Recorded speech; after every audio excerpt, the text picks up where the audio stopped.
Ladies and gentlemen, welcome back to The Last Hit for the first time in what feels like years here for episode 5. We had a bit of a break, but now finally we can roll with the thunder and head towards the end of the split in style. My name is Asterix, of course, and I've been taking you through for 4 glorious episodes before this absolute bathing worth of how do you bathe in water, like a spa, you know what I'm saying? This, of course, is Rob. Let me introduce the show here because it's been such a great start already, and I love it. I absolutely love it. Next to me is Dagda and Lyric, as always, the gents who I could not be without, who always have a better fashion sense than me. So, take it away. What's been cracking? Not much. Well, I mean, obviously LPL has been rolling on. We're now getting towards the end of the split, which is kind of nuts because it really does feel like we only kind of kick things off. But yeah, I mean, I'm just happy that we're kind of getting to a point where we can finally figure out who's going towards playoffs. Are you happy, Jordan? Look, every day's LPL. My life's LPL. Tomorrow's LPL. Today's LPL. I just tri-casted. Now I do a podcast. Guess what? Tomorrow I wake up, I cast again. LPL. Is your life misery or bliss? I don't know if he's happy or not. Maybe both. Both? Yeah. There's like the internal self-dread and loathing of oh God, my life is only LPL. There's no meaning elsewhere. But it's also hey, it's LPL. My life is LPL, right? Welcome to the new version of this podcast where we just talk about existential crisis. Yeah. How you can deal with this. I mean, Dagda, you're just coming off a cast as well, and you're almost going to do an intro for this podcast as well. Do you want to have a bit of a crack at it? No, it wasn't an intro for this. It was for a Just an baking intro. podcast that I was thinking. Give us your best take. What was it that I said? I was like, oh yeah, I mean, look, and today we're going to be taking a look at sprinkles and how they can maybe add that heavenly spice to your brownies, or if they're just the devil's sugar. Devil's sugar. But either way, that is not what we're here. We're here to Perfect. talk League of Hey, Legends. That's what no, we're here for I today. enjoyed that. I really enjoyed that. Jordan said Rob starts or he walks off. So Yeah, we kind of have to. I guess you stay in limbo for now because I technically gave it to him, Jordan. Yes, you did. So, I did. okay, let's talk about some League of Legends. Hey, we should. And we should start the show with how we were going before we had that big breakthrough. And now that we've got the last hit back on, it's time for the V5 temperature check. We have to check in with how they're feeling because I've written here red hot. Now, of course, they just lost to Suning, but the thing is, the fact that V5 with 8 wins still deserves the red hot, right? I don't know. I wasn't fully convinced because they really should have hammered home the win in that game number 2. It was a massive over misstep coming through and just gave the opportunity for that comeback for Suning. So I'm not 100% sold on these guys. I still think they will make playoffs, but I'm just not as confident that it will be that semi-finals position. Look, I'm here for all the believers. I'm just saying, they haven't been too out. Messiah. They've lost to some other top teams in close fashion. Soon in game 2, as you just pointed out, they should have won. So in my heart, they won. I posted that meme with Maul. In my heart, they're still there. Temperature's red hot. And, I mean, this team's going the distance. I will just say, you know me with my analogies, red hot is like a mediocre, right? Like, if they go, okay, a bit higher than mediocre, it's like a... What? You're could be- saying than red hot. V5 is mediocre. volcano, Okay. the sun. We could be going like liquid hot So magma basically, your thing is going from burnt tongue and then Yeah. progressively All I know hotter. is to melting bones. after calling V5 mediocre just now, don't ever try to hang get on. on this hype Hang train on. again. You are not part of this. First of religion. all, I joined in week 2. I was the first out of the casters outside of you with your spring belief that came into this. Secondly, you have to understand hysteric scales. Mediocre is like a 9 out of 10. Yeah, that's true. Only up from My there is scale goes up- slightly less than mediocre. My scale goes up to about 56, by the way. So 10 is not the limit. Lyric, Messiah, whatever people call you now. You got that cult around you. I don't want to mess with you, and I'll probably be lynched after this anyway. So with V5 being red hot, what do you think? V5 still greater than LEC? Because that's what we do now. We talk about V5 in relation to a whole league of teams. Would V5 take down anyone or everyone in the LEC? Absolutely everyone. Attaboy. Like no contest, any best of 5 against any LEC team. Mad Lions, Rogue, bring it on. Victory 5 are going to beat you. Nice. Yeah, Dagda. I agree. I agree with Lyric here. I mean, look, I was kind of skeptical when we first started to talk about V5 and we brought the segment in, but I think overall we can definitely say V5, and especially, at least to be honest, is looking a little bit shaky. 'Cause we will do this I need you to know we will do this every week. It's week 8 as we're recording this. As everyone's seeing it out there, we'll be moving into week 9. We will do a V5 check-in just to make sure that they stand on top of a full league worth of participants. But that's V5 for you. Still better than LEC. I like my analyst thoughts. I'm going to throw in a yes there as well. Let's move into the show, though, because this week, as usual, we start our thing off with the dud. And Dagda, with positivity, you're going to tell me who your Sorry, dunk, Dunk. is. My dunk for this week is going to be Rogue Warriors. Now, we haven't had a dunk for 2 weeks, but Rogue Warriors have been on a little bit of a tear as of late. Harrow, as always, is looking absolutely fantastic from the jungle. This Graves pick for him has been absolutely incredible. He's been able to run away with it. He's fantastic performances, even on stuff like the Lee Sin as well. Lei is back to form with his Thresh, making these humongous performances as well. So when I look at this team, we're starting to talk about them as, can they make that playoff spot? I don't know if I go that full way, but they're definitely starting on the right foot. There's someone next to you who might, though. I already did. I mean, I did it on broadcast. I did it on Twitter. Quite Rogue Warriors are making playoffs. You know, they're going to get the 8 wins. They're going to go on an 8-series win streak. And, you know, just to keep hyping on Harrow, probably gave us the best Lee Sin performance of the year, which when you're in a league where everyone plays an amazing Lee Sin, that's crazy up against FPX. And that seems going to playoffs. Again, Also, no more context needed. They're amazing. Harrow's great. Lei's awesome. I love Zhong Wuji. Wuming stole my heart. Holder's all right. Wuming kind of came out of nowhere as well, right? I was going to say, Wuming has looked absolutely incredible. Like, since he came in, they've only lost 2 games, I believe it is. And one of them was, like, he got subbed in at the end of the IG series. So it was all doomed anyway. Yep. But seriously, this guy's looked absolutely amazing on Zoe's, on Gallios. He's got a heap of different champions that he can play. And the way that he slots into this team just makes it so, well, like, not to put down Ruby, but he fits this team style so much better because he's willing to play outside the lane. He's not just going to sit there and farm. He's actually getting actively engaged with Harrow and setting up Rogue Warriors for success. Been an all-round consistent player. I like that Rogue Warriors in the topic of conversation here because, as you guys remember, a couple of weeks ago when we did do our, you know, what I think it was the second podcast, Lyric, you actually dunked them at the start of the split because they weren't giving you the game. No, sorry, dudded them. Yes. I'm sorry, I'm all over the place here today. But you put them down. And now they've risen back up. Yeah, I said, hey, you guys need to pick your starters. Like, they were playing between Wuming and Ruby every game. They're playing between Crazy and Holder every game. And guess what? It's been proven they watched this broadcast. They watched the last hit. They listen to me. They know that I know what I'm talking about. This is a CBLL champion. Is anyone on Rogue Warriors a CBLL champion? Or he's just flip-flopping as per usual. You know, then it was an RNG apologist. Now he's a Rogue Warriors apologist. No, I'm all three. I have my 3 teams. I'm an RNG apologist, Not anymore, you know. a V5, you know, Messiah, and a Rogue Warriors lover. Hang on a second. You've backed away from RNG. I have. I am. I'm So done. what's your third team now? No, I'm not flip-flopping. That was the before identity. Okay. I mean, now I mean, the relationship's over. Now I'm all Rogue Warriors of V5. All right, okay. You best There's friends. enough of me to go around. I mean, there's only 2 teams. Aren't you going to give a third to someone else? No. Okay, fair enough. You can't just buy his love like that. Easier said than done. But for Rogue Warriors, I mean, you talk about the win streak. It is pretty hard for them to make playoffs. But last split, 8-8 was the cutoff for WE. They made the last spot and they got to quarterfinals. So it is possible, Sir Daggy. Well, I see. That's the thing is that they can make it to 8. I'm not sure if our number 4 hitting playoffs is actually going to be 8 because don't forget, like a lot of our teams are already sitting at 7 to 8 wins. I think FPX is the team in 8th at 7 wins. So I'd be very surprised if we didn't get to 9, especially as we still got 2 weeks and 2 or 4 days even of super days in the midst of that as well. So there's still a good few games for these guys to play and pick up a couple of those wins. So that's where I get a little bit worried for the likes of Rogue Warriors, where they don't have to hit 8, they have to potentially hit 9, and then. Well, I mean, that's physically possible. Exactly. So.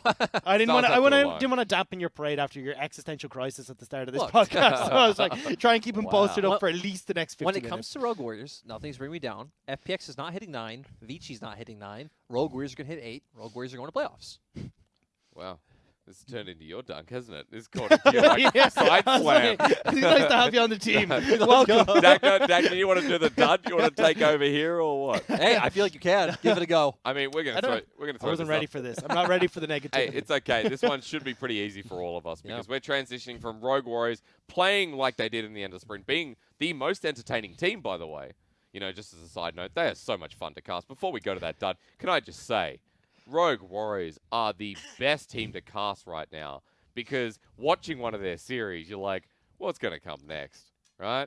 That's been the entire story since spring. You just do not know. Even I don't know if folks remember that IG series way back in spring where it was like Rogue Warriors are fighting at IG, they're nearly beating them, and IG end up having the Tam Kench and the Ezreal. He moving casted back that. door. Yeah, it was so Apathetics. well played. Yeah. I did, actually. And I was just like, well, this is how it's going to end. Feels pretty nice for Rogue Warriors.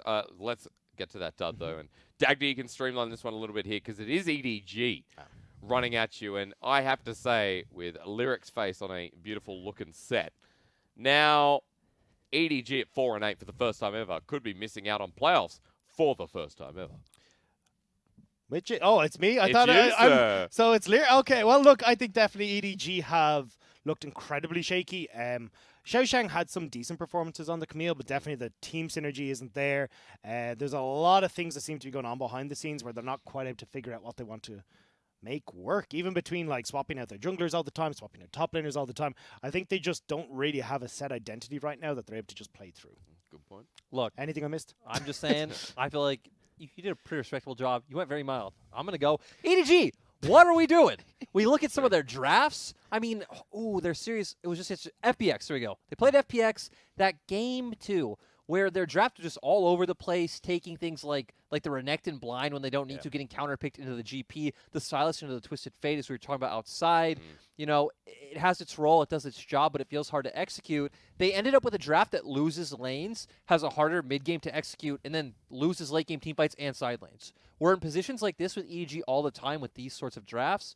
We see that JJ and Junja, for some reason, even with Junja playing quite well at the start of the split, they've gone back to JJ. And even though he's had some okay performances, I feel like his synergy with both Scout and, at the time it was Audi, but now Xiaosheng, I think Junja's looked much better. Oh, yeah.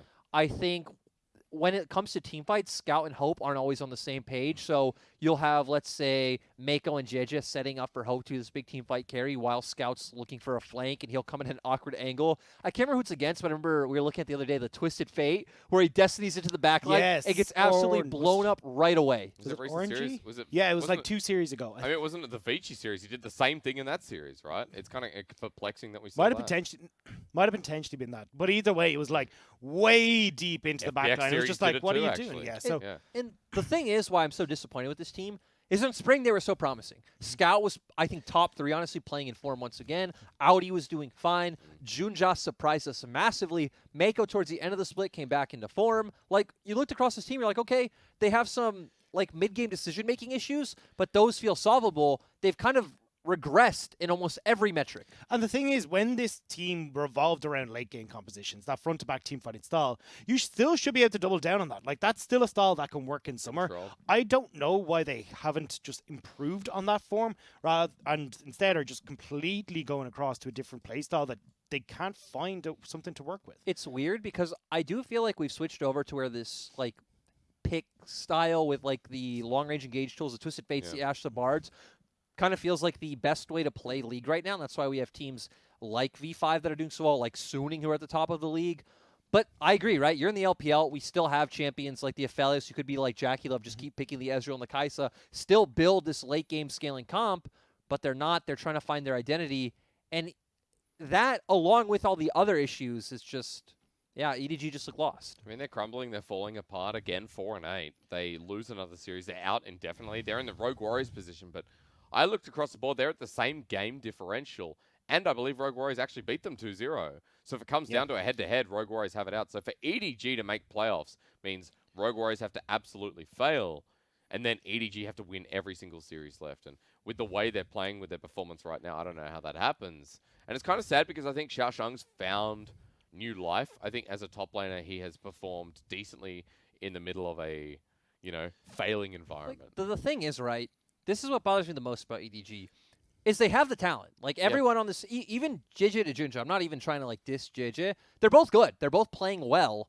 Individually, everyone on this team is stepping up. I'd say Mako is probably dipping back in form a bit, but he felt like the one that relied on how the team was doing, which makes sense when you're a support. But yeah, when you have all the individual talent to do well, it's like the RNG situation. If you're an EDG or an RNG fan, you're just so confused. You're like, we have the veterancy, but our shot calling's not there. It doesn't make sense. Kind of sad, right? Like, after all these years, after seeing Hope rise to form in spring, seeing EDG in playoffs, and remember they hit quarters, they beat RNG, and then now not even making that step. I think as well, when you look at the lineup, but you also look at, who's on the bench when they can balance around if it was a talent issue, then you say, well, still there's no excuse there. So from here, are you ready just to bury EDG? Like, before we move on with the rest of our segments, would you just go right out now and say that EDG no way making playoffs? In your mind? Personally, yes. Their early game shot calling is such a massive issue for me. And even then when it comes down to, as we talked about, the mechanics and some of the or the decision making even individually as Scout going far too deep, they're losing 4 versus 5 fights in certain situations where they should be the ones with the massive advantages. So overall, I've kind of just written EDG off in my head as this playoff contender. Like, I've kind of got like top 10 in my head, and EDG just doesn't slot into that right now. Lyric the same? Yeah, I'd say, despite the fact that there's a lot of piece on this team that I like, and, I believe in their coaching staff a lot. I've worked with Corgi, one of their assistant coaches in the past. I think Clearlove, obviously, his body of work throughout his career shows how well he knows his game. True. But, they feel done. It feels like they dropped too many series that they should have won. Even thinking back to their first series, the WE one, where that game 2, they were up like 10K gold and through. Yeah, there were so many series like that where they could have won and then dropped the ball at the end. Even the FPX series after game 1, you're like, EDG, nice. Where did this come from? And then roll into game 2 with, as you said, drafting errors that we saw. And so now I'm ready to leave them there as well. I think for EDG, it's a perfect way to finish it off. We'll be watching their games throughout, but 4-8 is not promising, and a nice way to finish off the Lyric Dagda. Dud, I don't know how we photoshopped that one on the set, but maybe one of you goes on the 6-pack. Yeah. It's going to be real weird looking. Lyric flexes you, Dagda. You just Here, you make it Mordekaiser, and like one of us can be Mordekaiser, one of us, our face could be on the giant. Yeah. What's the guy the bad guy from Teenage Mutant Ninja Turtles that had the face and it was like the brain or something in the body? Know. Yeah, I don't know, but I can't remember the name of it. I was just thinking maybe Donatello, you can, face and then the pizza. No. Let's move forward. Of course, today is going to be all about the win streaks that we're seeing soaring up in the league and how some teams, especially the e-commerce teams, are rising back to form. We start with the one that's most obvious that we wanted to see after their spring grand final run, debut, first ever championship in JDG, and the JDG win streak is absolutely real because as we're recording this, they come off their 2-0 against BLG, now on 10 series in a row. JDG, I don't know what happened, but left field, they're back. They look amazing. And it feels like they've just figured out how they want to play this meta.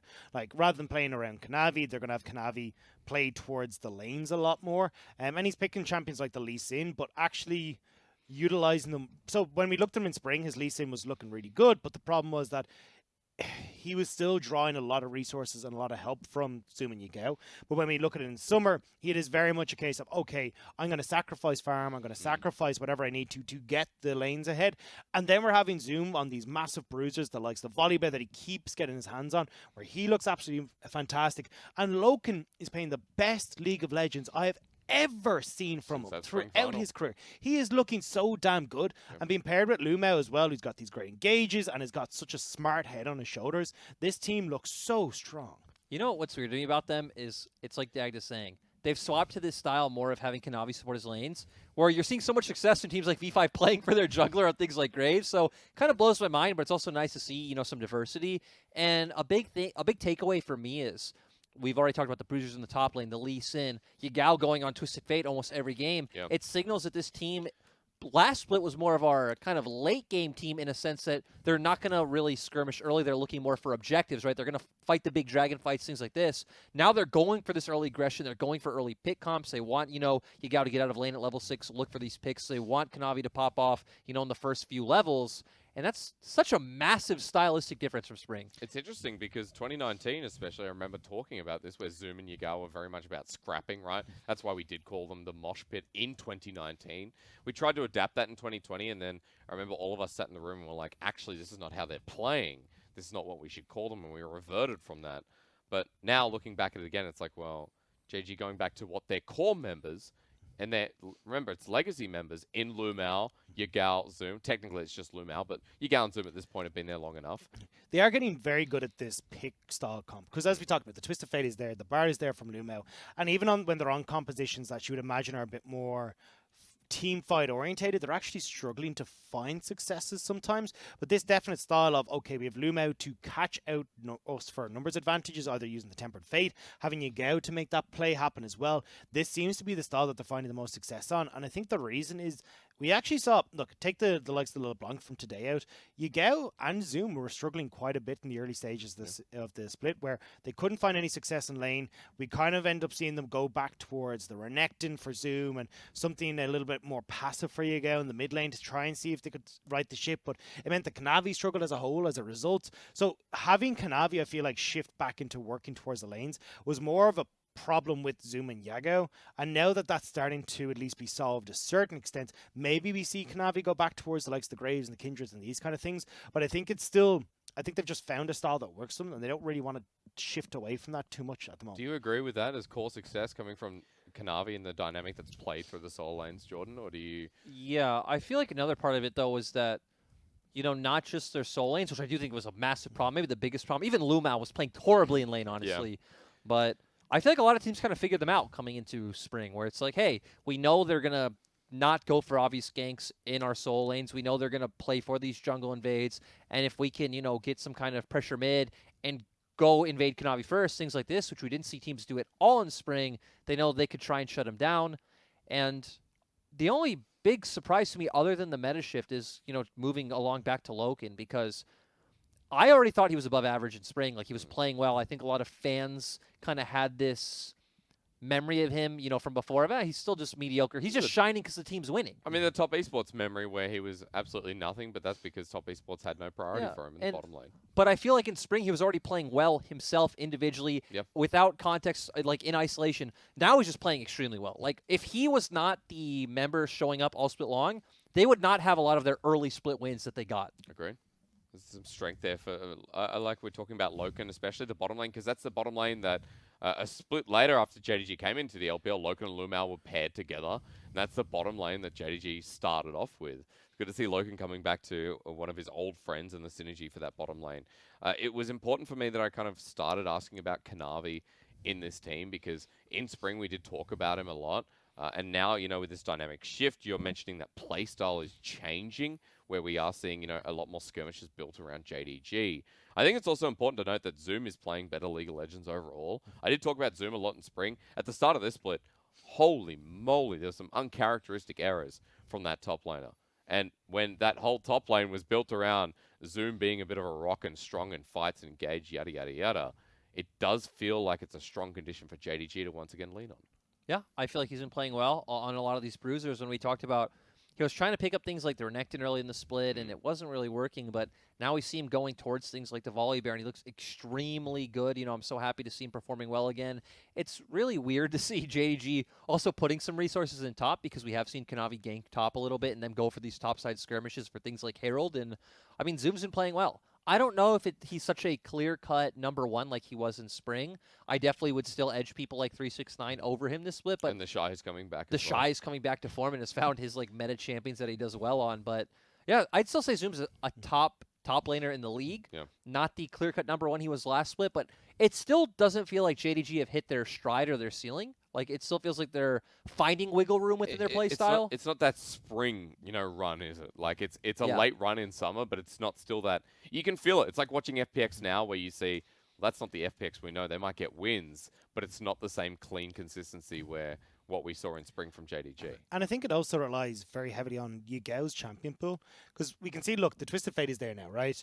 We still see the Zoe, but he's brought in a couple of these other picks, like the Galio hasn't quite worked out for them, which is a bit of an odd one, obviously, because you'd assume still this roaming heavy playstyle. But then also the Caston came out, and I wasn't the biggest fan of it as well. So I think for Yago, he still has to go back towards what are his comfort picks, and I think that gives such a definitive stall to the mid lane that I think it's leaving it in a best of 5, open to teams figuring out how to play against it, or we're going to leave open the LeBlanc, and then we've got to stall for that, or with the Twisted Fate, and we play this into that. Like, you're kind of narrowing down your options here, and I think that could be a little bit of a worry for them. Where do you put Yagao in the context of the conversation? We're just rating Zoom in comparison to other top liners where he's not near the top.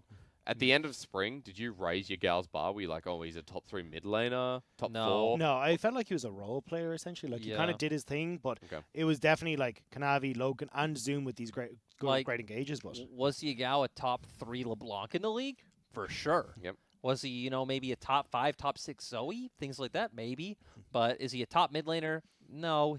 His laning phase leaves a lot to be desired. I even think a lot of his like roam timings, a lot of his like reset timings, how he manages waves, just kind of a bunch of things across the board. He's just kind of lacking. He does his job. He just tries to support his other lanes, and he has certain picks he pops off on. So that definitely limits him in the LPL. I think it kind of gives JDG a ceiling to where they could go, but I at least don't feel like they've hit that ceiling yet. It's still the caveat. Which is for me. good. Which is good. And also, we never rated JDG through individuality anyway. So the fact that your gal doesn't hit like a top 3.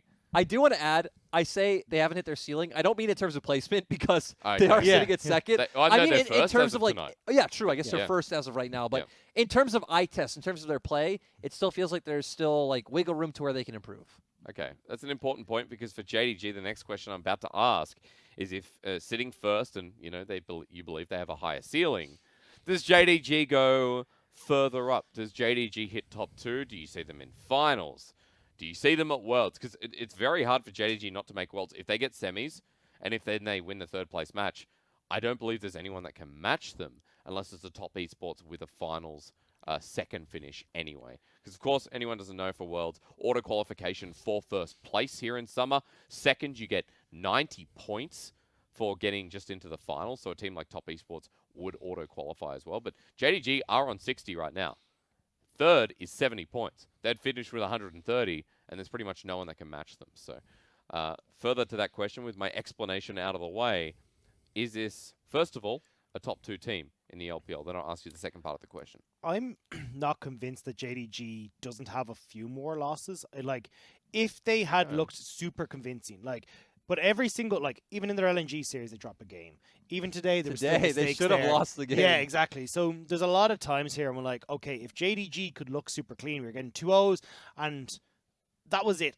Right, I'm good to go. So top 2, no problem. Let's get them on to semifinals. But the problem is that I'm not getting this consistency, so it's a bit hard for me to go and jump on that bandwagon at the moment. I honestly think if IG keep playing the way they did today, I think it'll be Top Esports and IG is the top 2. All right. Yeah, I think there's definitely a few more losses left in JDG, which sounds a bit weird to say, but yeah. But yeah, I don't think we've been this skeptical of the best placed team in the current LPL standings, right? Because Except for IG in spring. Except for IG in spring. But even during the regular season, we're like, this is the best team, no doubt. They're 14-2.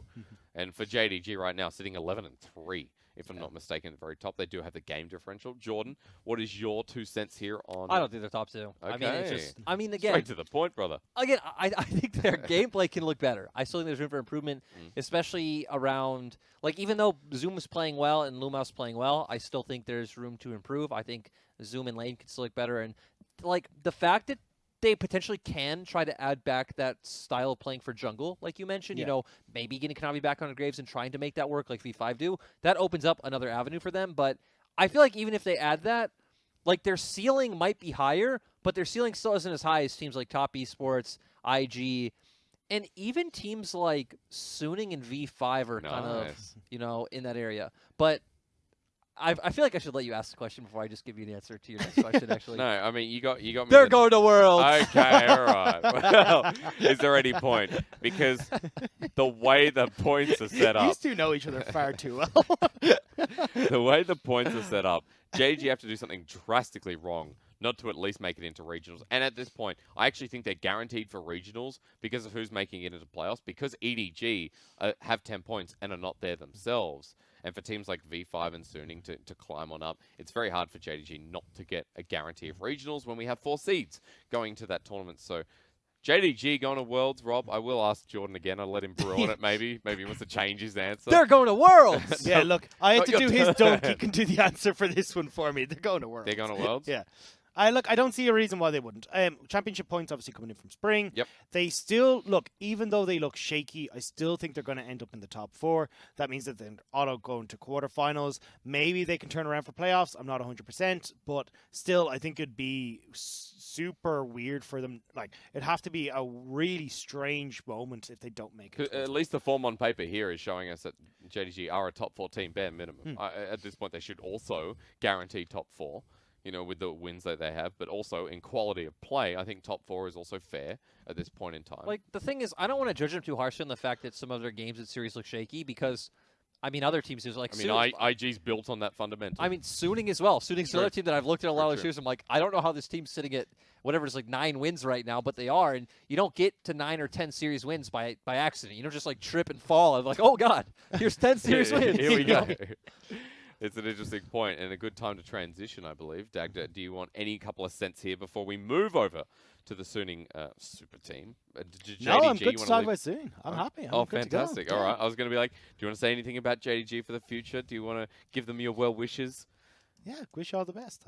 I want everyone to do well in the LPL. Wait, I want to add something. No, it's gonna be JDG, negative. Western social media person, you're awesome. Oh, actually. true, actually, Hang yes. on. Hysterics dunk is actually social media teams from the Chinese leagues that are on Twitter. V5, Man. please join them. Yeah. V5 need to join. Just hire Hey, just hire the person who's currently running that fan account. There's someone who actually subs this podcast right now. He's probably having a bit of a nightmare because of the episode I drafted out for them. But to you, sir, please send this over to V5. Get a Twitter. Because all the fans want to follow, and the V5 fan account is actually building some momentum, so you better hurry up. Sell us jerseys. Take our money. Yeah. There you go. Fantastic. No bias, by the way. Let's move on forward to Suning, as we're speaking of them, because Suning are roaring right now. And Suning, a team that we have gone through countless splits, waiting for this team to be like, all right, playoff team now. Okay, you hit playoffs, but are you going to go any further? Now Suning, bit of a super team. Out of nowhere. See, the thing is with Suning, for the last 3 years, it's been spring, sleeping, no playoffs. Summer, we're awake, we hit playoffs. And then spring again, summer, and they just rinse and repeat this the whole way through. So we're seeing again this trend coming along, but honestly, I think they've looked absolutely incredible. SOFM has found a style that works for them a lot better now, and I was arguing with Lyric a little while ago saying, look, I don't think Sword Art has it. He's just not really a player in my mind that I can look at in these clutch situations. I wasn't going that far. I was just like, look, he's not a star performer. That was all it was. But then after watching... But then I watched their last series, and I think Sword Art and Huan Fong looked absolutely incredible. They were completely in control of that bottom lane. Someone needs to tell me the series that I was against, because I can't remember who their opponents were. You guys cast it, you just said. Did we? No, we didn't. We just V5, oh, no, sorry, V5. Sorry, you didn't cast it. Sorry, you didn't cast it. But yeah, they completely destroyed Sam D and PP God. Oh, yeah. Consistently coming out 20 CS ahead in lane. They looked absolute duo lane kills as well. Huan like Fong's I Jin. was so damn impressed with That was these a guys. carry Jin. And I always knew Huan Fong was good, but even as he said, Huan Fong's Jin was the turnaround play that shut down V5. So I am like 100% on that bottom lane now, Soda, and I do apologize to Lyric because I didn't believe him. I just didn't have it. That's okay. You know?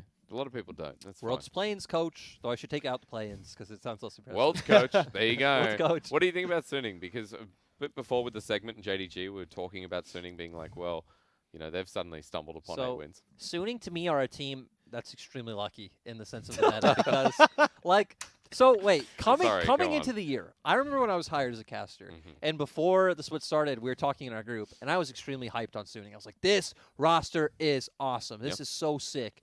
And then, even when Weiwei was AD carry, I actually thought this team will be fine, doesn't matter. Then I watched Demacia Cup, and people don't put stock in Demacia Cup, but still, when I watched that, I'm like, this team can't team fight.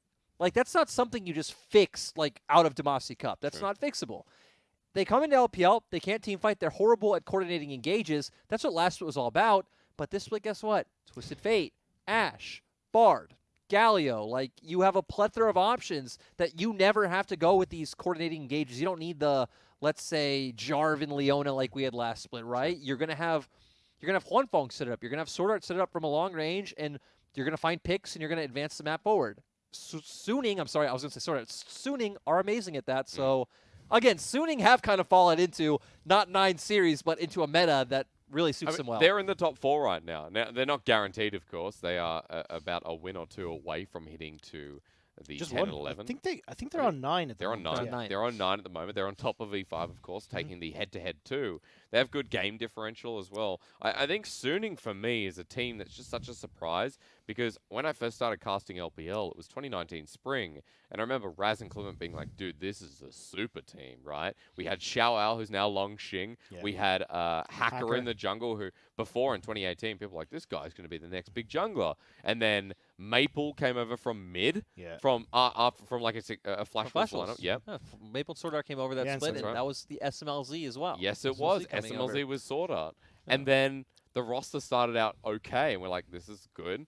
And then just crumbled. I Yeah. mean, you know were what I watching find it. hilarious about it is like, so I actually really enjoyed watching Suning in summer Yep. when they brought back in Weiwei, Yep. and they brought Angel back in and kind of moved Maple He up to was playing things like mid Corky, top Corky, They were things flexing, like that. yeah. They were doing the V5 thing at the time, but it's funny that for Suning to make a super team, it took them deciding not to make a super team. Like, they're like, Yeah. hey, let's keep Angel. This guy's actually pretty decent.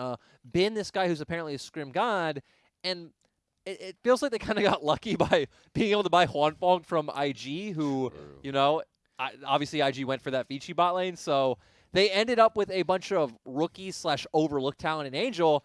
Sure, they got SOFM as well, who's always been highly praised, but yeah, wasn't a super team on paper coming in, definitely performing like one. But it did take a while because, as you said, like spring didn't look so hot, and I think the big thing is that they're slowly starting to get that identity you were talking about, where it is okay, cool. Let's have this roaming mid where we don't actually have to force any sort of team play, massive amount of team play or coordinated play for those engages.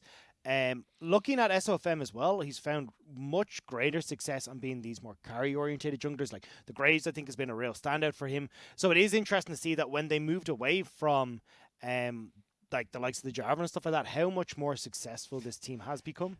It's also a meta where you can play something like a Graves, which SOFM has loved in the past. We've always talked about SOFM being like, there's a fight going on, and SOFM is invading into the enemy jungle. He's like, these Raptors look pretty good. Like, I need to get ahead. Another thing, too, is the fact that it's not only this pick style that they can play. They can also play, as we've seen in recent series, this more like kite back-oriented, like Siege, keep you at a distance, pick Trundle in the jungle, put Bin on Jace, which we've seen him play, Yep. get a Zoe and an Ezreal. And Suning have gone that route, too, and also looked good. Like, anything that doesn't take coordinating engages feels like lets Suning thrive. And the thing that sucks is with so much talent, it'd be amazing for them to be a great team fighting team, but it's not even Huanfeng and Angel because they're still both amazing in team fight situations. The problem is like the supporting staff, the supporting structure, not staff, but players I know what you mean. can't step up and like really facilitate that role well.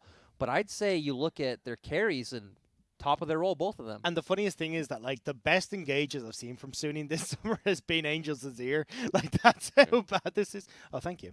But where it's just is like this hasn't worked at all for them.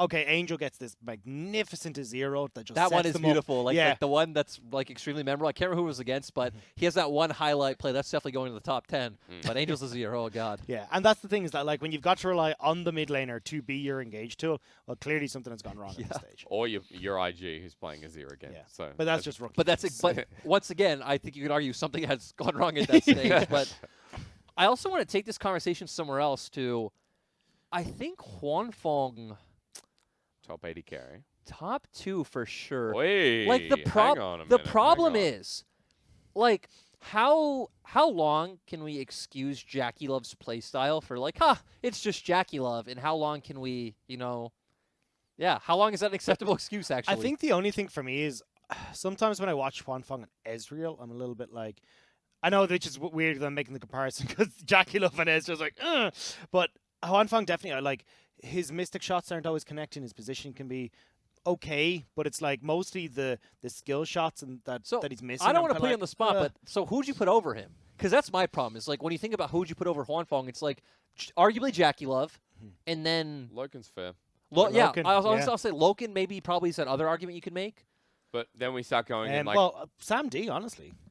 But I feel like Sam D kind of gets... Yeah. Sam D also, to me, kind of gets wink treatment in the sense that, like, Good point, actually. his team heavily facilitates what he does. Yeah. Like he plays well. I still think he's, like, in the top half of the league. But PB God, I think, is, like, actually insanely good. Weiwei also, I think, is the star of that team. I agree. And then Mole plays for bot lane. So it's like, even Bew just accepts, but like, anyway, okay, no jungle ganks. Let's take this away from Suning Light. That's actually a good point, because if we talk about who would hit in that top 2, It's a discussion that hasn't actually been had because for 80 carries, we don't talk about 80 carries. I think it's actually the most least talked about role in the league. It's really hard to talk about 80 carry. Like, talking about bot lane or standalone, I actually think is really hard. What makes a good 80 carry? Is it someone who plays for the team or someone who wants to have the highlight players like Jackie Love who can also int at the same time, right? I think Lyric and myself actually had a conversation about this a while ago that, like, at least for myself, in 80 carries, I need someone who can be that clutch performer. Like, there's always going to be, like, the lights who are going to be like, okay, I'm going to stand back, I'm going to do my job, and I'm going to deal damage, but I'm never going to be the standout performer. And I think when I look at Jackie Love, when I look at some of these players, I know that in a tight situation where they need to make the tough call that is going to win the series, going to put them to the finals, going to win that world championship, I can look at these guys go, hands down, yeah. They're Like, the ones that are going to be able to do it. For me, it's can you walk the tightrope, right? It's like in the middle. I don't want one or the other. I mean, at least that's not what makes the best. Whether if you're going to build a team, right, it's about what your other pieces are. But what makes the best is can you walk that tightrope of like, okay, I know how to be a consistent damage dealer every game, but I'm also willing to step forward and look for these pop-off plays when possible. And I feel like that's something Huanfeng is very good at doing, which is why his damage numbers are so high, because he's a consistent performer, but he also has some highlight plays. I mean, and I think consistently, like, it is always the better moments that we see out of Huanfeng, especially recently, where someone like, Gala would be in that same discussion, but as we've seen, he can also ult into... Well, like Hope is Hope, someone, Hope, yeah. Hope's someone who I think it sucks that can't be in this conversation by default of how his team and support are doing, and that's why I think talking about 80 carries in isolation is very, very hard in the sense that disingenuous in a way. It's exactly like typically we're only gonna be able to see if you're top of your role if your team is performing at least moderately well to where EDG isn't, but still I think even within the realm of like that context, like so Jackie Love, Loken, Huanfeng. And to me, that sounds like pretty legit of like a pretty solid top 3. And I mean, I don't put Puff up there. I think Puff is like... Puff's looking... Like, the better, thing is, we need to see more, right? Yeah. Because, okay, you had a great game in the V5 series and a good series today. That's not enough to be like, okay, boys, Puff's the new Jackie Love, Like, Puff's the new Uzi. No way. It's an interesting conversation. Of course, we are talking about suiting. I love just... the off-beaten track. I think just to finish off, the crazy thing is LWX is not in that conversation, especially as he's just coming off his world championship. It's just like, I mean, I think, well, look, I'm not arguing he should be, but it is just bizarre. The thing is, all the historic 80 carries, like their teams just aren't playing well. We even look at people like SMLZ, like OMG's just not here. Then even again, iBoy as well. I don't think SMLZ's played well for a couple of years. But I would agree with that statement. But the point is, right, like, Huanfeng is a clear standout performer on a top team, and he is the carry of that team. Like, no doubt, like he's the one solidifying their wins, and I think that's what really sells Is he the key player on Suning? If I asked you who the key player is that brings this team wins, of course that could be depending on composition, right? But if you're talking about the stability point that is put Suning into a top 14 position, is it Huanfeng? Or give me another. I think it's hard. Well, I don't like it's hard. I mean, do you think it's?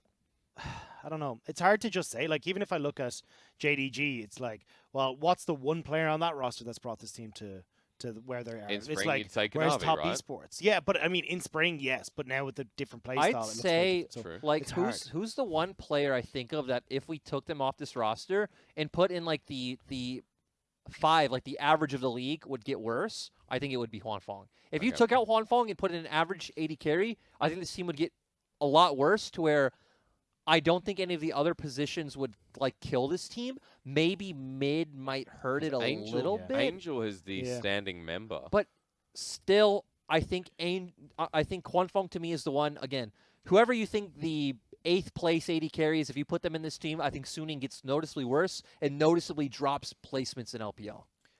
Yeah, for me, it is a toss-up between Huanfeng and Angel. I'm not convinced that even if you just... I think if you do replace Angel, I think that team definitely hurts a lot. Like, it would be like if you brought in someone like a Ruby, it would hurt because that doesn't fit their play style. But if you took someone who could play this role of, like, trying to facilitate the map, like, I think if you replace Angel with Wooming, it doesn't really matter. Like, Suning's still going to be Suning. But if you replace Huanfeng with LWX or something like that, even like Puff, I'd say to a certain degree, it's good. Like they're going to drop some placements, So yeah, I think it's fair. It's a crucial argument because for Suning, people, especially like the fans watching this and people who maybe haven't seen LPL, will be wondering why should we start investing in Suning? A potential top 4 team in the league. You talked a little bit about how the comps are working around meta, how Suning are working around the meta right now, part of their success. but Suning as well have the potential to make a bit of a run. And I want to go forward and ask where you think they'll place and why. I kind of want to just Brett, detract do a you little wanna come bit back? for the fact that we haven't talked at all about Bin. Hey, And okay, right, all right, I'm happy and with it that. feels like we're doing him a bit of a disservice where actually at the start of the split, I thought he was playing like pretty well. Then he dropped off a little bit towards like the beginning, middle of the split, and we're like, okay, like this guy's not performing that well once again. Even actually yesterday, we saw him, not yesterday, the day before, where he didn't play that well against Bubu, like the guy that he's supposed to replace. But They balance the role. yeah, he still has had some very clear pop-off moments this split on things like the Camille, on things like the Jax, even more meta picks like the Renekton. So he's someone who we all need to remember as a rookie, because I feel like Bin kind of gets unfair expectations where since everyone hears the Scrim God rumors, everyone thinks, okay, this guy's expected to be the Shy 2.0. But it's like, hey, it's still his first year. He's still playing extremely well. He does his job on the team. And he's a player that I'm really excited to see, not necessarily this year, but how he develops next year and the year after. And I mean, we can even see that development this year. Like, if you look at him in spring, same with Bubu, it didn't look good at all for both of these top laners. And then you come into summer, and they both look so much better. So obviously we're seeing that development already on both these guys, but in particular Bin, just because we're focused on Sunny. I think just echoing Lyric's point, it's how that growth will be next year, the following year, and what he will grow into eventually. I just find it hilarious that Bubu and Bin split, and both of them get like so much better. Who would have thought when you actually get 100% of the practice time, you could improve? All right, coach, let's come back to the question. SOFM is also ranked 4 on the Korean ladder. That's really cool. Okay, back to the question. I'm sorry, I keep derailing you. No. I actually appreciate you taking me to Bin, because I agree Bin is an important part of the discussion, considering that we've talked about everyone else, and Bin as a player is rising to a bit of my heated list in the top lane. Where does Suning finish in this split?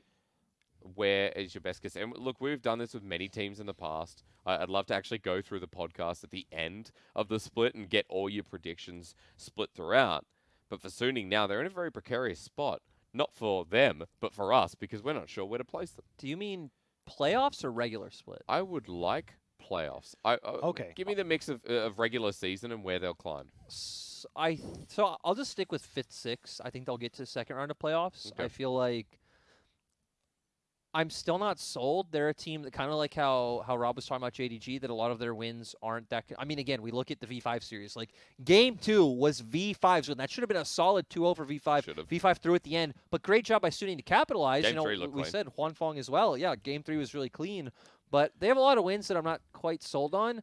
And they do have pieces like Bin that the fact that he's promising is really cool, but I don't think he's quite there yet. And I still think there are a lot of like picks in this meta that they rely on. So when it comes to teams like Top Esports, IG, I think they'll be able to be punished. Even a team like V5, I think V5 looks like a better all-around team, and that's not even coming from like the Messiah of V5. Like V5 just the eye test, I think V5 look better. And in a best of 5, I think Suning will falter against the teams that look better, but can do fine against the WEs, the FPXs, the. Because just before we come to yours, Dagda, just note that if Lyric is saying 5th and 6th, and if we're talking quarterfinals, that should be enough for regionals because of the spring point reduction that we've seen in 2020, where if you get to quarters, you do get 10 points apiece. So for Suning, that gives them another chance at regionals, and then potentially the dream run to Worlds. I'm actually going to slot. Well, look, I agree with playoffs 5th and 6th. I think that'll be the same position. The funny thing is, I actually think they're going to hang on to that 4th place slot, because in my head, if I remember correctly, they actually don't have the most difficult of schedules ahead of them. Yeah. So I think they should be able to hold on to that, because if I remember, V5 is a pretty difficult schedule ahead. Who's below them? FPX, I don't see climbing up the ladder. WE has a pretty hard schedule. If I remember, like I could be wrong. I'm almost positive you're right that Suning have one of the easiest schedules left of any team. So I'm pretty sure you're right. They should hold on to 4th. Them and JDG, by the way. JDG have a very easy schedule to finish. So that's where my thought process is. I think they'll hold on to 4th. Whether they get out from that, I'm not certain. I think, as you said, look, V5, I think look a little bit more promising. But it depends on the look of the draw in a lot of situations. Like, I think Suning beat WE. I think Suning beat FPX at the moment. So it's very much a case of like how that bracket draws out. They could potentially push up higher. I also want to add, so I think they're better against like those teams, but even against V5, who I think looks like a better team, this game comes down to draft so much right now this week. Again, we saw that Game 3. I was actually with you at the time. I looked at those drafts and I told you, Suning's going to win this game. And Suning stomped in like 20 minutes because it's such a, like, I feel like the fact that there are so many options within this meta, but at the same time, so few things that really play around the conditions of like these dragons, like that mid game window you really need to execute on and push the pace of the game. It could very easily put you in a trap where you outdraft yourself, like we were talking about EDG doing earlier. So that is their avenue to beating teams like V5 or even a JDG or an IG to trying to go higher. I just want you to give me your final answer, though, because we do have to progress forward with the rest of the show, because I did cut in front of you before, Jordan, sorry, where I mentioned that Suning, you're essentially saying Suning are making quarters, therefore get the 10 points. Are you happy to stick with that? Like, I kind of pivoted you to that because you said 5th and 6th. Now, of course, that means you think they'll win first round and then go to quarters? Yeah. Confirm? They'll either, or unless they skip, right? Unless they get placed right into quarters, or they'll win first round. I don't think they'll get further than that. Okay. So need 3rd and 4th to make straight into quarters here with the LPL format. Dagda, your final place? I agree with Sam. I think they finish 4th. I think they hold on to that spot. And then depending on who gets drawn against them, like I still think, as you said, BP, they could beat V5, they could beat WE. I think they should beat FPX if they go up against them with the current form. So I actually could potentially see them going up towards semis, just depending on the way that bracket shakes out. But I think definitely 5th, 6th at least. Semi should be guaranteed towards regionals. I'm going to be talking about this a lot in our next podcast because it is important. Gents, we need to move on. Are you happy to leave it there with Suning? Because I think it's an interesting topic to talk about, especially when we're running towards playoffs and a team that we haven't had too much hope for in the past year and a half is kind of rising to form. Even when they made playoffs previously. Let's go to your last hit. It's not yours, it's theirs. The audience. That's who I'm talking to. It's time for your last hit because I like to ask questions on Twitter. Sometimes I ask them in the Discord. Big shout out to the LPL Discords. Technically running and gives a lot of chat. I know, Lyric, you talk back and forth with a lot of them a lot. Oh, I haven't gone in there in a while, but I love to pop in there and just talk to those guys just because, again, they are so diehard about LPL, but... I need to, I spread the questions across, ask in there as well. But this is only from Twitter. Our first question comes from a very familiar Twitter account, boys. It's from JD Gaming, at JD Gaming. And they simply say, how are the boys doing? Now, I don't know if they're referring to JDG being the boys or you guys. How are you? I'm good. They're definitely referring to JDG being the boys, I'm pretty sure. You guys are the boys as well. Can we be part of JDG? You can. First, tell me how you're doing. Fine, thank you. I don't believe him. Dagda, how are you? I'm good. Yeah, Stick. Yeah. Now, how are the boys doing? They're first place. They're doing amazing. I mean, what are you talking about? There we go. JDG, your boys are first. Yeah. All right, steak and wine for dinner. Next question. That was a quick one. That was hard. Number 2 is from Clockwork Torna in Italia. I know the last word is Italian, and the first word is clockwork. The question is, we at LPL Cord, so the LPL Discord, a nice little shout out again, can't understand JDG. Are they second place good, which now first place, or just lucking their way to the top? They won many games they should have lost. Now, we were discussing this a little bit earlier, but just a quick reiteration here for the boys at the LPL Cord. I still think they're good. I don't like saying a team is just looking their way to the top because honestly, they still have really good games. They still have decent draft, and they still have really solid mechanical performers. So I don't know where they'll end up. It's really hard to try and call right now. So especially after just watching Top Esports look fantastic, IG look fantastic. Like JD Gaming getting a win again in summer is going to be tough, but I wouldn't say they're just looking out. I think there's definitely a bit. I don't want to use the term luck out either for the fact that. Right, they have had to change their style to even get this far. They're not a team like, and again, I don't want to discredit Suning, but like a team like Suning where their meta, and even V5, the meta really coming into these teams' favor. To where you look at JDG, they actively had to try to improve things to get these wins. And just off of that point, like, that's what happened to FPX. It feels like FPX haven't adjusted to this meta well at all, and now we're seeing the results, whereas JDG are actively changing. So, I mean, obviously there's going to be growing pains there, and we've seen massive growing pains, but they're definitely getting to somewhere where they do deserve to be at the top. And I definitely agree with the term, the word lucking out, but a good question because I think a lot of people had skepticism of JDG considering how their split started and considering how we're like, well, spring champions they started off 0-2 from memory. Even us, right? We're still not completely sold.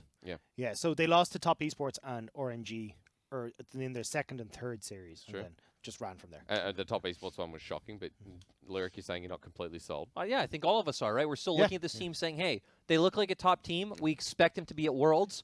Can they contend for the title once again, though? That's the big question mark I think all of us are kind of left asking. At the very least, we want good Worlds teams. So at this point, saying that JDG feels solidified, we want to see the performance improving there as well. Great question here from Clockwork. Moving forward, number 3 is from Jesus is here. All right. Well, Is it Jesus or Jesus? well, Oh, God. anyway, at Eye of Twilight, question 3 says, what does Gimgoon bring to the table for FPX that Khan doesn't? And which one of the two is better suited for this team? I brought this up on purpose. What a long-standing conversation, the longest we've Can had. you repeat that question? Sorry. What does Gimgoon bring to the table for FPX that Khan does not? And which one of the two is better suited for the team? Dag, to start with you. Personally, look, I think Gimgoon gives a more definitive weak side top laner. Like, Gimgoon's just better at playing as a weak side top laner.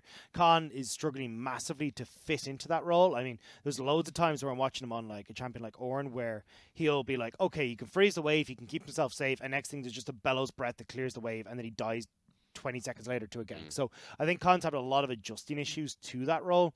I think the ceiling with Khan is a lot higher, though. Like, if Khan is able to learn to play weak side, well, then when he gets the opportunity to be on these carry champions, he's going to be able to take over in that top side. But at the moment, it's hard. Like, I think Khan in the long run is a better fit.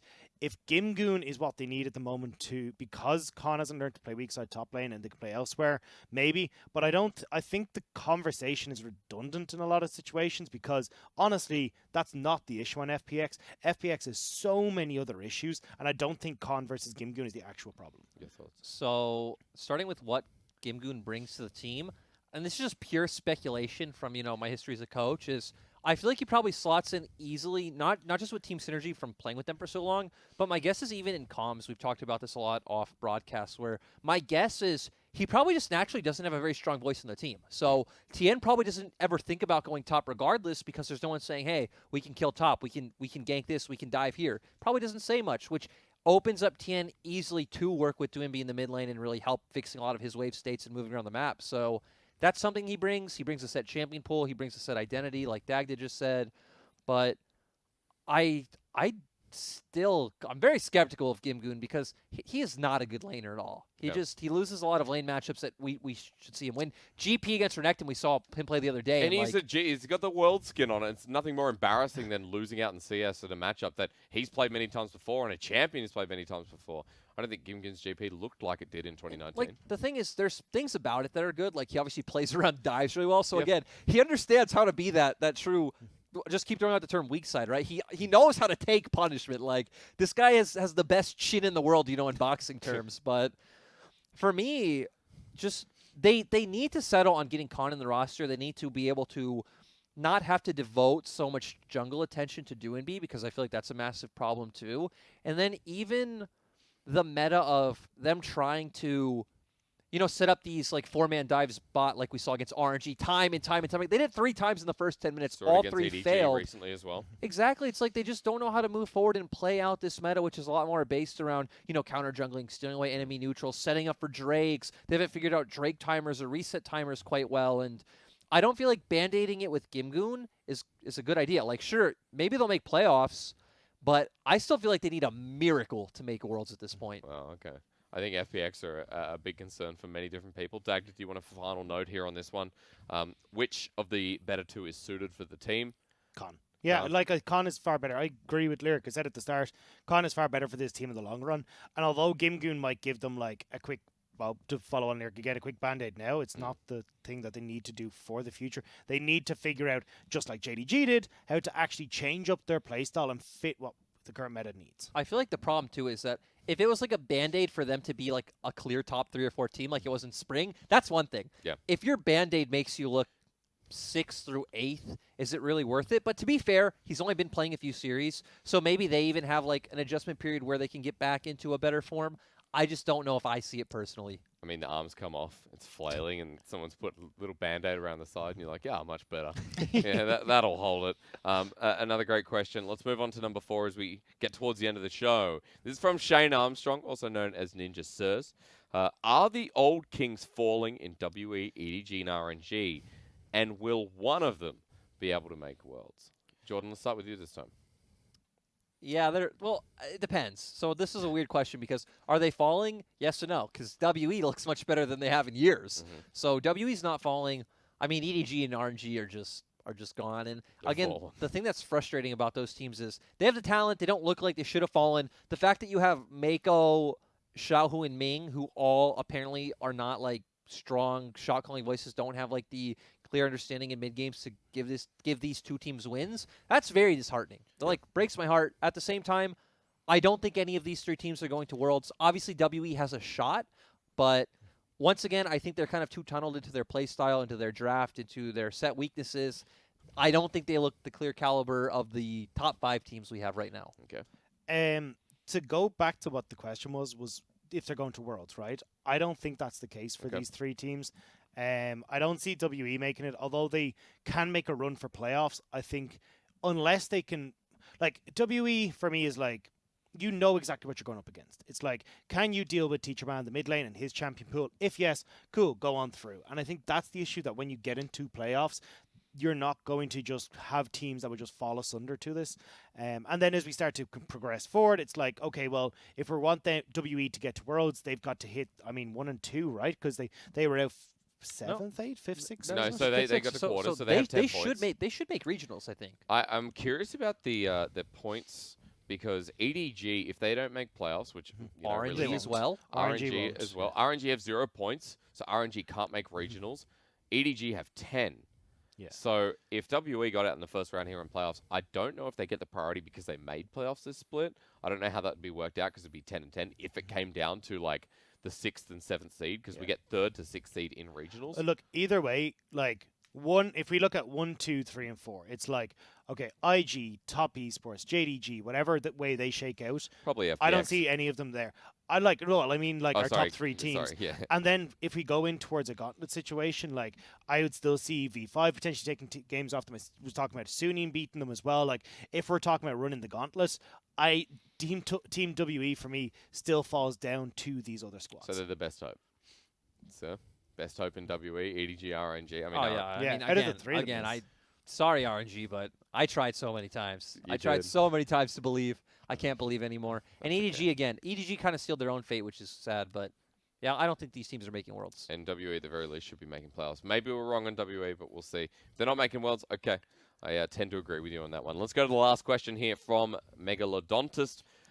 We know that Megalodontist is a LPL fan and has been tweeting a lot. Bit of a shout out to him. Question number 5 goes to, what do the desk think of Lilia and Yone? And if you had to take a guess, which team in LPL do you think would utilize them best? Now, first question for you from me. Have you seen any of the new champions? Have you had a bit of a look? Is this name really Yone? Is it not just Yon? No, I think it's Yone. Yone. It says it in the little. So here's my cinematic. thing. Oh, I have I have not watched it. I have not looked at this champion's kit. I don't know what this champion looks like. I So can tell. I've Oh, looked go. at both. So I've looked at Tell both. Lilia's, well, from what I've heard, obviously we haven't got to play them. We haven't got access to it, but Lilia is the offspring of Hecarim and Nico. Now, I don't know if that's lore not or not, true. but That's not. something connected. definitely happened with that horse Hysterics. and with the chameleon. Okay, Dagda, take it. Sorry, Either you way, take it. So Lilia, I think like her kick can be interesting. Like she's got a bunch of CC off the ult and that. At the moment, from what I've heard, her stats are just too low. Like just the raw ability stats that she has just can't do anything. A lot of people are like, this champion sucks. I know I've seen like Rusty was having fun where he's just flinging the orb down the entirety of river and stuff like map, that. yeah. Yeah, She's so fast. That's one thing I know because I played against her in that new game mode. Oh, she yeah. just runs around the map so fast, and I'm just so confused. But yeah, it feels like she does no damage. And then Yone, I just don't really know how he fits into the meta at the moment is my big thing. So for anyone who doesn't know, and for Lyric who doesn't know, his Q is very similar to Yasuo, where it's a 3-hit thing. So 1, 2, you just kind of stab. 3 is basically like a combination of Yasuo's E and Q, where he like runs into them and he knocks them up. Blade, Yeah, and then W is the one where he gets an arc that he slashes and he gets a shield off of every enemy that he hits. E is basically he leaves like a Z shadow behind. Or sorry, he sends out a Z shadow that you then control. You do damage to a bunch of different folks, and then as you return to your original form, it's on like a set timer. You then deal a portion of the damage that you dealt to everyone, So and then is he an assassin? yes. Okay, well So he's an It assassin literally feels like fighter, Yasuo, and that's where I'm like, in a way. he's not yeah. going to be meta. There that's we what go. I was like. I Thank you. don't see how he fits into the meta. And then his ult is like set face breaker, except he dashes No, through everyone and stuff. it's a So- Malphite it's a Malphite mixed with a set like a set ult. Facemaker, yeah. Yeah. Yeah. So basically, he just slams through everyone and then just whacks them all together. Yeah. So that's where I'm kind of like, I don't understand where. I don't see where he's going to fit into the meta. I don't think, especially the kit. I feel like there's assassins that do his job better. But so I'm just like, here's the thing as well. Like this goes outside the scope of the question. Which team would utilize them best? Anyone who's a good enough individual player, where we've seen in the past, right? Where we've seen in the past, where it's not much about the meta, it's much about people don't know how to play against a new champion. Like, what's a great example? What was the last champion to come through where really just utilized in the LPL because no one knew how to play against them? I guess, like, Fiddle Rework was a good example because it was like, Fiddle was spammed mid. Not spammed, Fiddle was played mid. Yeah, Moland's doing it. And Doomby played it, and it's like, well, no one really knows how to play against this at the moment, so we can utilize that. Makes sense? Kind of, but I think the difference is like Okay. Thought that was really they're good. so Never different. mind. Like Sorry. Fiddlesticks is so different. The problem that I have with Yone anyway is that like if I want an assassin, I want something like a Kali that's going to be situated there for a while, causes a lot of threat, and you've got that kill pressure. The problem that I have with Yone is that like you don't really have that because you can go in with your E, but then you're still kind of like you're not dealing as much damage because you haven't gone in effectively, and it ends up a little bit messy where you can't really have unless the Z is on like a super short cooldown. I don't know. I haven't looked at the abilities fully, but Yeah, like, we need if to a Z is on a super short cooldown, I'm like, okay, cool, maybe you can have that progression into the back line, but otherwise, I mean, I'd just go towards a Kali or something if I want an assassin that can be a little bit more of a threat. I look at patches when they hit competitive, so We're until that LPL. happens, well, you don't exist to me. We're always behind. It's a good question, but I think it's too early to tell is my best guess here because we're still waiting for Yone to officially come out. We're still waiting for Lilia to be on the patch of the LPL, right, which should actually be the next one, if I'm not mistaken. Yeah, 10-15. 10-15. So the potential for playoffs there, but I guess we have to see, and especially since someone like Doomby would be the one I would say to play something funky mid, right? You know, Doomby or maybe Scout pulls it out. Who knows? I think maybe Angel. Angel has played Talon and stuff before, so maybe we see something funky. come out of him. Wooming mains Yasuo. Hey, there you go. He still Well, I hasn't mean, played it. not anymore, but he used to main Yasuo. And then Mole will play it. Your boy Mole will play Yeah. it. And that's all That's that true. matters, right? Well, good questions to finish off as well. Every 5 questions in every podcast, if that was proper English. I will continue asking through Twitter, through Discord, but that is towards the end of our show. I say towards because I have 30 seconds left to talk before they cut me off, before they cut the budget. Lyric on the left, Dagda in the middle, and for anyone listening in the podcast, I am on the far right. Once again, PP God's house. He's let us stay in here for like 3-4 weeks now. Feels pretty good. Guy named Derek in the corner, but we won't talk about that, will we, guys? No, we will not. Still searching for that item. Silly Derek. Anyway, ladies and gentlemen, the podcast back with you every single week here. The Last Hit, episode 5, done and dusted. Big thank you to our English production once again who have to listen to us talk. And for these guys sitting looking at the camera now, who will be back here again next week. It is bye for now, but not forever. We'll see you in week 10.